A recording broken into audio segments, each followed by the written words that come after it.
Assalomu alaykum hurmatli YouTube ishqibozlari, musofirda yurgan aka-ukalar, qadrli obunachilar. Mana bugun yana bir chiroyli darvozamizda Farg'ona viloyati Bag'dod tumani Mirzaobod qishlog'iga olib kelib o'rnatdik.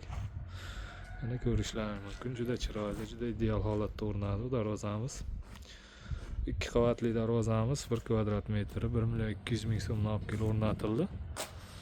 Darvozamiz eniga 3.35, bo'yiga 3.25 razmerga o'rnatildi. Общий summasi 13 million so'mga olib kelib o'rnatildi. Darvozamizni materiallari bilan tanishtirib o'tsak, stoykalari 12/5 shiviller bo'ldi, ikki oyog'ini tagi shiviller bo'ldi. Listlari ikkilik listda bo'ldi. Nejvenkalari qora nejvenkadan foydalanildi.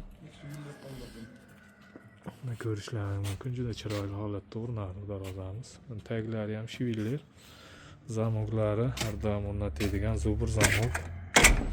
Yaxshi xizmat qiladi. Xudo xohlasa orqa holatlarini ko'rsatib o'tsak. Mana orqa holatlari, orqalari ham tekis, juda chiroyli, juda ideal holatda o'rnadi. Ko'rishlaringiz mumkin. Kalitlari 5 talik. 5 talik kalitlar. Hurmatli aka-ukalar, kimga shunday darvozalar kerak bo'lsa, ekranimiz pastki qismiga nomerimizni qo'yib qo'yamiz. Bemalol murojaat qilishlaringiz mumkin. O'zbekiston bo'ylab dostavka uстановка mavjud.